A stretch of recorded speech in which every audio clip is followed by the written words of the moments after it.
PG welcome to you in PG point. So आज के session में हम लोग अपना chapter number 4 which is your related to your unit 1 पढ़ रहे होंगे, जिसका नाम है आपका कंप्यूटर सहायक अनुदेशन। सो आइए जानते हैं कि क्या कुछ है इस चैप्टर में, और आइए शुरू करते हैं। कल का चैप्टर आपका one of the most important रहने वाला है, ई लर्निंग। सो कल के क्लास लेना अनिवार्य है, याद रखिएगा, क्लास लेना ना भूलिएगा।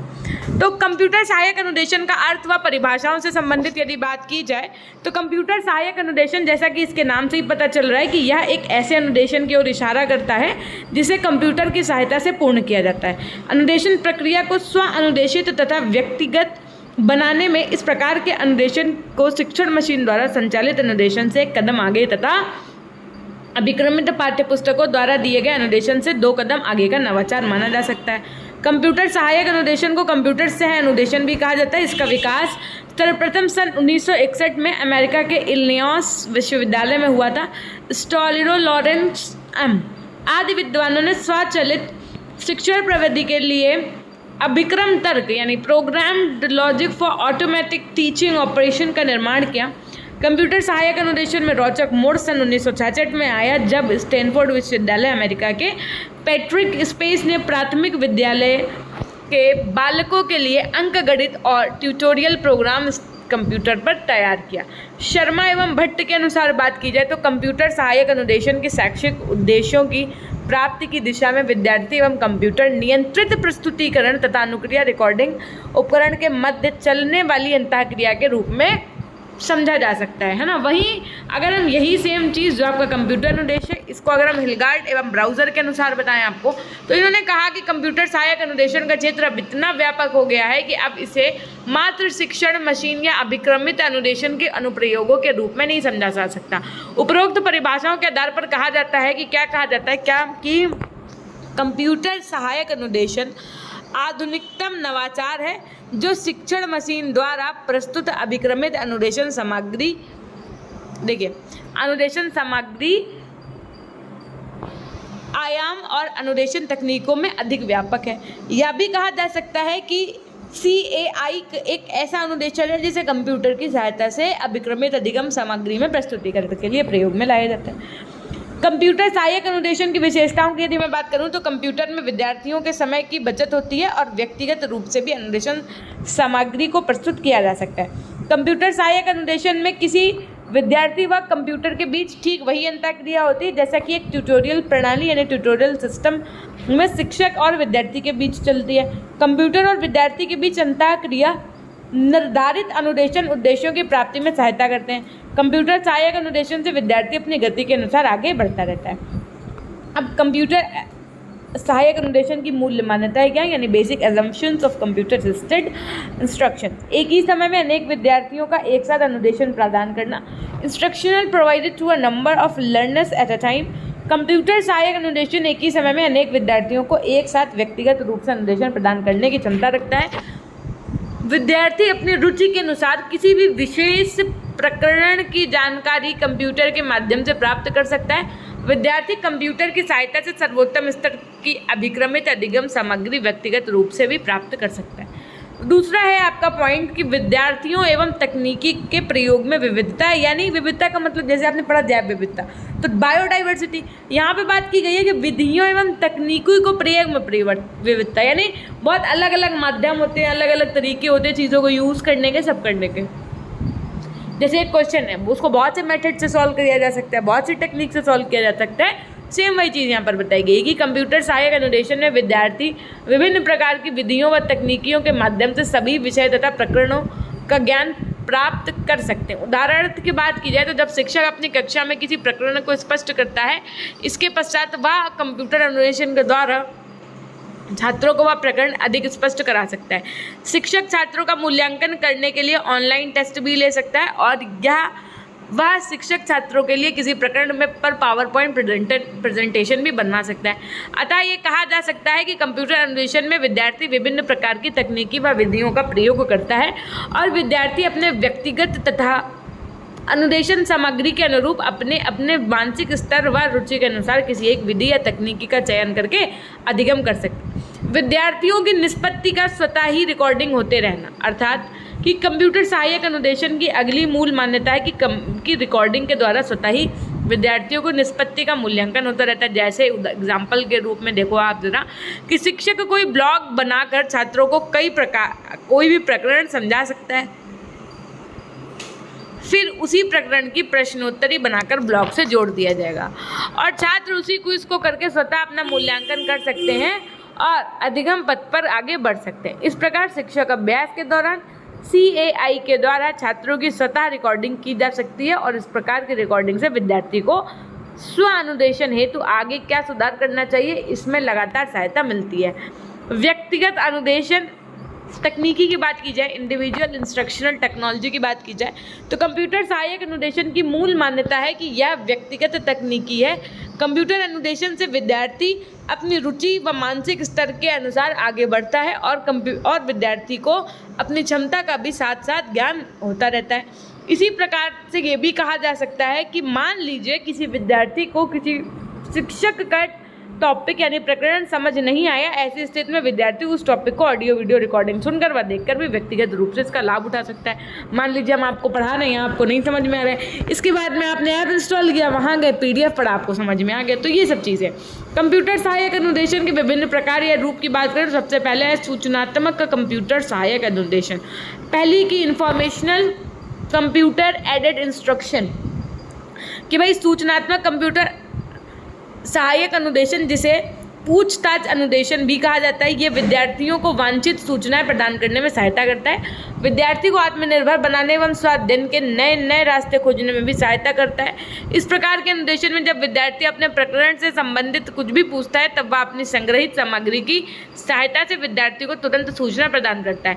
इस प्रकार विद्यार्थी में खोजपूर्ण दृष्टिकोण का भी विकास होता है और वह स्वयं नए नए रास्ते खोजने प्रारंभ कर देता है। ड्रिल तथा अभ्यास कार्यक्रम से संबंधित अनुदेशन की बात की जाए तो जैसा कि इसके नाम से ही स्पष्ट है कि अभ्यास करना, विद्यार्थियों में अभ्यास कार्यक्रम के माध्यम से विभिन्न प्रकार के जो आपके स्किल्स होते हैं, स्किल का डेवलपमेंट है ना, करने के लिए इस अनुदेशन का महत्वपूर्ण योगदान है। विद्यार्थियों के व्यवहार में स्थायित्व यानी स्टेबिलिटी लाने के लिए और अनुभवों को स्थायित्व प्रदान करने के लिए ड्रिल तथा अभ्यास कार्यक्रम संबंधी अवसर भी प्रदान किए जाते हैं। उदाहरण के लिए देखो ज़रा क्या है कि यदि विद्यार्थी में इंग्लिश लैंग्वेज स्किल का अभ्यास कराना है तो ऐसे में विद्यार्थी को किसी विशेष प्रकरण पर जैसे दिवाली या फिर आपका नेशनल फेस्टिवल अपने विचारों को कीबोर्ड की सहायता से टाइप करने को कहा जाएगा।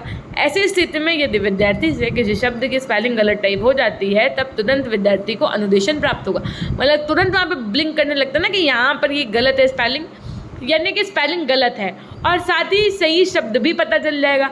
तो कंप्यूटर की स्मरण शक्ति काफ़ी तीव्र होती है, इसलिए कभी भी किसी समस्या की पुनरावृत्ति नहीं होती। इसी कारण जो आपका CAI को ड्रिल तथा अभ्यास कार्य हेतु अवसर प्रयोग किया जाता है ना।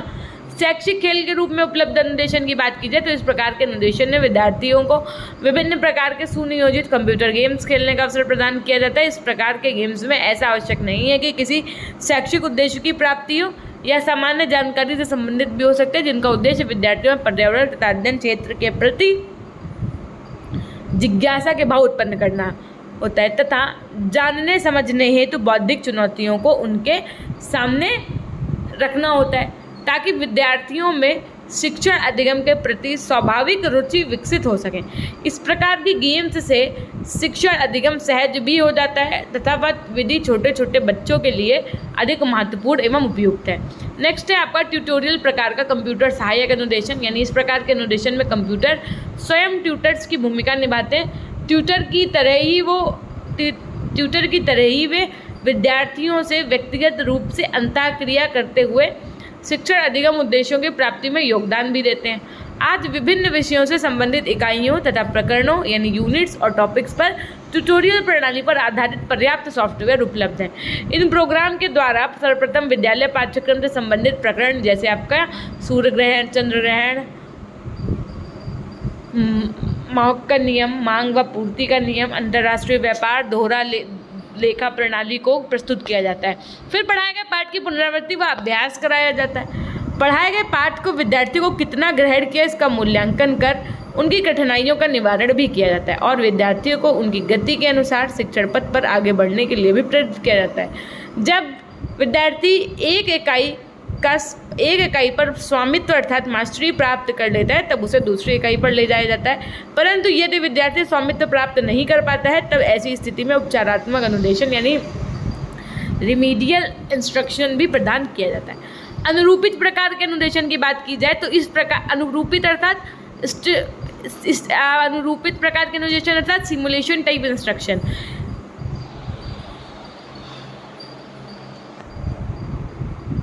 तो देखिए इसमें बताया गया कि इस प्रकार के कंप्यूटर सहायक अनुदेशन में विद्यार्थियों को वांछित प्रशिक्षण अवसर प्रदान करने के लिए अनुरूपण प्रविधि की सहायता ली जाती है। सॉफ्टवेयर प्रोग्रामों की सहायता से विद्यार्थियों को समस्याओं से जूझने के लिए वास्तविक और चुनौतीपूर्ण परिस्थितियां प्रदान की जाती हैं। ये परिस्थितियां ठीक उसी प्रकार निर्मित की जाती हैं जिस प्रकार शिक्षक प्रशिक्षण के समय छात्र अध्यापकों को वास्तविक कक्षा में भेजने से पहले उसके सहपाठियों के समक्ष अनुकरणीय शिक्षण का आयोजन किया जाता है। इस शिक्षण में विधियों को कक्षा में आने वाली कठिनाइयों का सामना वास्तविक रूप में कराया जाता है। इसी प्रकार इस अनुदेशन में अनुरूपित परिस्थितियां उत्पन्न कर अभ्यास कराया जाता है। इस प्रकार का अनुदेशन विद्यार्थियों के लिए विभिन्न प्रकार के प्रशिक्षण अनुभव प्राप्त करने का एक अनूठा साधन है जहां सीमित साधनों में बिना जोखिम उठाए बहुत कुछ सीखा जा सकता है। समस्या समाधान प्रकार के अनुदेशन की बात की जाए तो इस प्रकार के अनुदेशन में कंप्यूटर स्वयं समस्या का समाधान न करके विद्यार्थियों से ही समस्या का समाधान करवाता है। इस कार्य के लिए ऐसे सॉफ्टवेयर प्रोग्राम का उपयोग किया जाता है जिससे विद्यार्थी समस्या समाधान के लिए आवश्यक व्यवस्थित सोपानों का अनुसरण करे, जैसे चिंतन, मनन, विश्लेषण, व्यवस्थापन, सामान्यीकरण। ये जीन पियाजे के बौद्धिक सिद्धांत विकास सिद्धांत से अनुप्रेरित अधिगम सिद्धांतों पर आधारित है। आज के आधुनिक युग में ऐसे विभिन्न सॉफ्टवेयर उपलब्ध हैं जिनके उपयोग से विद्यार्थियों में आवश्यक चिंतन कौशल तथा समस्या सावधान योग्यताओं का विकास करने में सहायता मिलती है। अधिगम से जुड़ी बातों के प्रबंधन संबंधी मूल्यांकन की यदि मैं बात करूं तो इस प्रकार के अनुदेशन में सॉफ्टवेयर प्रोग्राम विद्यार्थियों द्वारा ही की जाने वाली विभिन्न अधिगम क्रियाओं को उचित प्रबंध में विशेष योगदान प्रदान करते हैं और विद्यार्थी जो भी सीखता है उसका उचित मूल्यांकन करके विद्यार्थी को उपलब्धि, कठिनाइयों तथा कमजोरियों का सही निदान यानी डायग्नोस करने में सहायता करते हैं। विद्यार्थी की पाठ्यक्रम क्रियाओं के उचित आयोजन में सहायता करते हैं। जैसा कि आप जानते हैं कि कंप्यूटर बड़ी से बड़ी गणना कुछ ही सेकंड्स में कर देता है, तो जब विद्यार्थी को किसी प्रकरण को समझने में कठिनाई होती है तब कंप्यूटर की मदद से वो अपनी कठिनाई को दूर कर सकता है। यही बात अपंग विद्यार्थियों की शिक्षा को लेकर भी है। जहाँ ऐसे बच्चों को किसी साधन से नहीं पढ़ाया जा सकता है, वहीं कंप्यूटर सहायक अनुदेशन के माध्यम से गूंगे, बहरे, मानसिक मंद बालक बहुत आसानी से बहुत कुछ सिखाया पढ़ाया जाना संभव हो जाता है। कहा था कंप्यूटर सहायक अनुदेशन केवल शिक्षण अधिगम प्रक्रिया से ही नहीं बल्कि शिक्षा जगत के सभी क्षेत्रों के प्रबंधन में इसकी महत्वपूर्ण भूमिका है। इसके द्वारा विद्यालय व कॉलेज में पुस्तकालय तथा सूचना केंद्र को व्यवस्थित और आधुनिक बनने में भी बहुत सहायता करते हैं। साथ में क्रियात्मक कार्यों के संचालन से संबंधित अनुदेशन की बात की जाए तो इस प्रकार के अनुदेशन में ऐसे सॉफ्टवेयर प्रोग्रामों का प्रयोग किया जाता है जिनसे विद्यार्थियों को विभिन्न प्रकार की प्रयोगशाला एवं कार्यशाला संबंधी परीक्षणों, प्रयोगों तथा क्रियात्मक कार्यों के संपादन संबंधी वास्तविक अनुभव कंप्यूटर पर करने को या देखने को मिल जाए। इस प्रकार विद्यार्थी को जो अनुभव प्रयोगशाला, कार्यशाला में प्राप्त करने होते हैं उनकी विधि पूर्वक जानकारी इस प्रकार के अनुदेशन से प्राप्त हो जाती है। फिर विद्यार्थी को अधिगम अनुभवों को प्राप्त करने में विद्यालय या कॉलेज में परेशानी का सामना नहीं करना पड़ता। आज के तकनीकी युग में ये और भी अधिक आसान हो गया है। अब विद्यार्थी YouTube पर जाकर किसी भी प्रयोगशाला व कार्यशाला संबंधी कार्य को आसानी से देखकर आत्मसात कर सकते हैं। देख लो भैया, ये सेम एग्जाम्पल आप पे लागू होता है कि आप कुछ भी सीख सकते हैं YouTube से। और आज कहीं ना कहीं एक आप लाइव भी आपके सामने एग्जाम्पल ये चल रहा है कि आप B.Ed की क्लास देखो, पता नहीं कॉलेज में चल रहा है अभी तक कि नहीं चल रही हैं, कि क्या चीज़ें क्या नहीं है, तो आप एटलीस्ट अपने घर से तो पढ़ाई करने में सक्षम है। मान लीजिए किसी कारणवश आप क्लास नहीं ज्वाइन कर पाए तो कम से कम बाद में भी देख सकते हैं। ये सब होता है। कंप्यूटर सहायक अनुदेशन की विधियों की बात करें तो इसमें होता है पुनरअभ्यास व अभ्यास, अभिरूपता, समस्या समाधान एवं ट्यूटोरियल, प्रतिमानीकरण, शैक्षिक, खेल।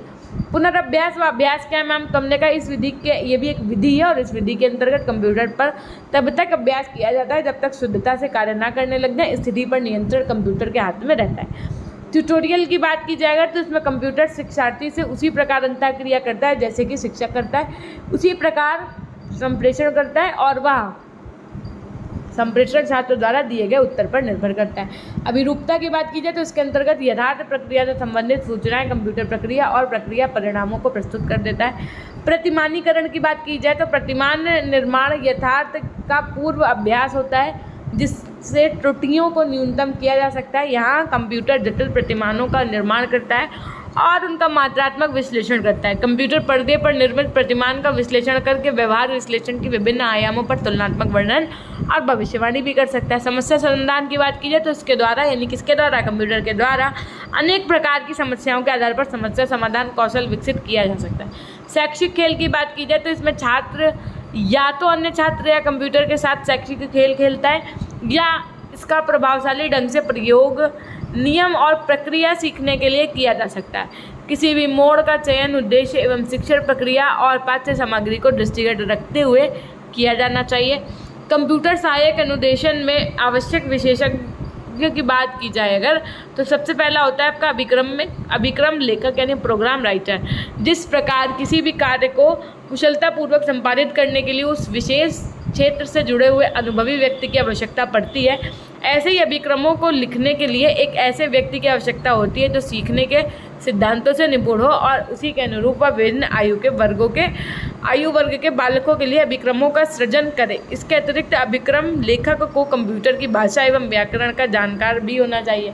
कंप्यूटर इंजीनियरिंग की बात की जाए तो कंप्यूटर इंजीनियर किसी भी संस्था में कंप्यूटर के सह अनुदेशन में ठीक प्रकार से कार्य का संपादन सुनिश्चित हो इसके लिए एक कंप्यूटर इंजीनियर की आवश्यकता होती है। यह कंप्यूटर की तकनीकी भाषा, कार्यविधि, रचना एवं सिद्धांत से भली भांति परिचित होता है। कंप्यूटर यदि कहीं त्रुटि करता है तो उसका समाधान आसानी से करने के लिए कंप्यूटर इंजीनियर रखने से सुविधा रहती है। प्रणाली संचालक की बात की जाए तो कंप्यूटर की कार्यप्रणाली को सीखने वाले व्यक्ति को सरलता रोचकता से प्रसारित करने के लिए प्रणाली संचालक की आवश्यकता पड़ती है। ये कंप्यूटर एवं सीखने वाले के मध्यस्थ कार्य करता है क्योंकि सिस्टम ऑपरेटर ही विविध गलतियों का पता लगाकर उसमें सुधार करता है और कंप्यूटर की सारी प्रणाली को नियंत्रित एवं निर्देशित करते हुए विषय सामग्री का व्यवहारिक एवं सजीवतापूर्ण प्रस्तुतिकरण भी करता है।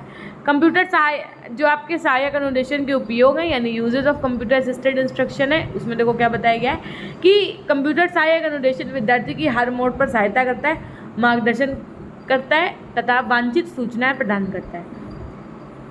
इसी आधार पर इसके निम्नलिखित प्रयोग भी होते हैं। इसके माध्यम से विद्यार्थियों को अभ्यास करने के लिए विभिन्न अवसर प्रदान किए जाते हैं और साथ ही साथ एक ही समय में बहुत से विद्यार्थियों को व्यक्तिगत या सामूहिक रूप से ट्यूटोरियल सेवाएं भी प्रदान की जा सकती हैं।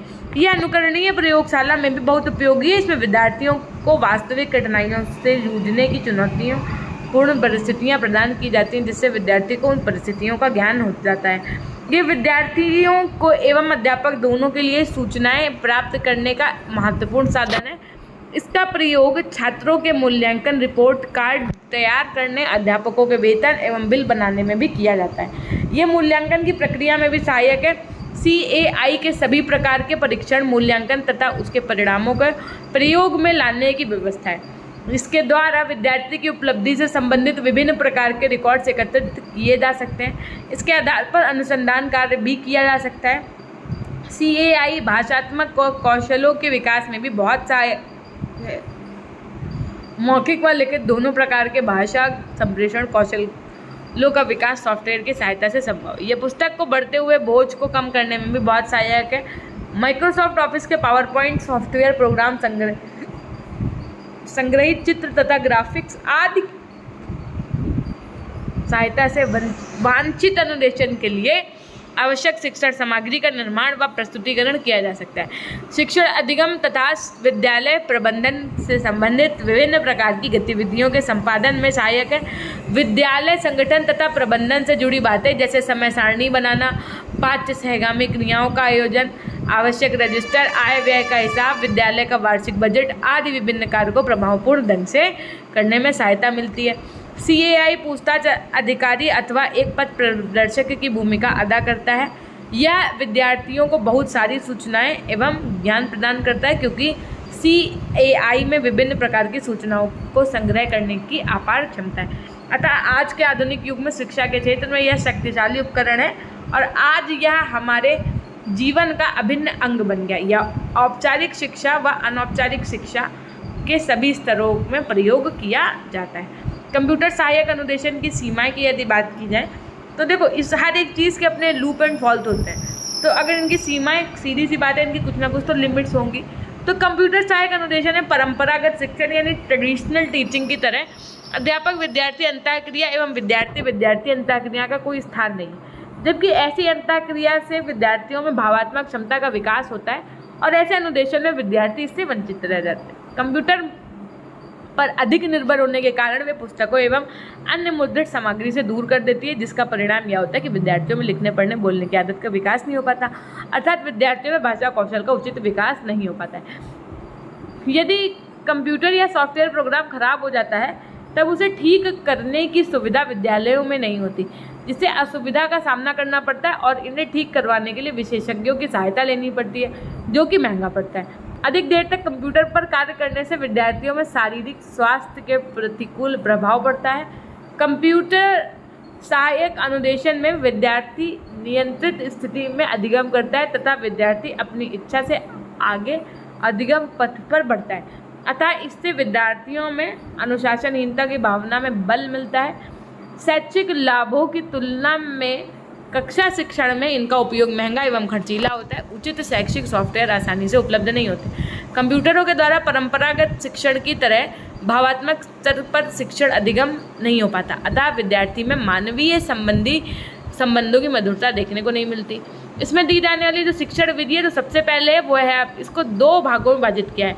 एक है आपकी पूर्व अनुवर्ग शिक्षण यानी प्री ट्यूटोरियल टीचिंग। इस शिक्षण प्रक्रिया के इस भाग के अंतर्गत विशिष्ट उद्देश्यों की पूर्ति के लिए होनहार प्रतिभाशाली विशिष्ट बालकों का चुनाव करके उनके प्राथमिक व्यवहार ज्ञान रुझान तथा आवश्यकता के अनुसार कंप्यूटर द्वारा शिक्षा दी जाती है। शैक्षिक तकनीकी की समझ है ना। अब ये जो दूसरी चीज़ थी उसमें बताएगा अनुवर्ग शिक्षण। अनुवर्ग शिक्षण यानी ट्यूटोरियल टीचिंग। इस शिक्षण प्रक्रिया के अंतर्गत शिक्षण देने में निर्मित किसी एक विद्यार्थी का चुनाव करके उसके द्वारा चुने हुए अभिक्रम को कंप्यूटर द्वारा परिदृश्य बोर्ड पर प्रस्तुत किया जाता है, जिसे वह सीखकर विविध तथ्यों की जानकारी प्राप्त करता है। बाद में कंप्यूटर द्वारा ही उस विद्यार्थी का अनुमूल्यांकन भी किया जाता है। शिक्षण प्रक्रिया के उपरोक्त दोनों भागों के प्रमुख कार्यों को कंप्यूटर के द्वारा निम्नलिखित दो चरणों में प्रकट किया जाता है। पहला है आपका अपेक्षित जनसंख्या का चुनाव यानी selection of accepted population. Computer सबसे पहले अधिगमकर्ता की शैक्षिक योग्यता, निष्पत्ति तथा प्राथमिक व्यवहारों को एक पेपर पर अंकित कर लेता है। तत्पश्चात अधिगमकर्ता की परीक्षा लेता है, जिससे उससे प्राथमिक व्यवहार योग्यता इत्यादि की जांच हो सके। परीक्षा में उत्तीर्ण हो जाने पर कंप्यूटर अधिगमकर्ता के शैक्षिक स्तर, योग्यता का आकलन कर लेता है। इसके बाद वह फिर से एक परीक्षा लेता है और अधिगमकर्ता का विश्लेषण एवं मूल्यांकन कर लेता है।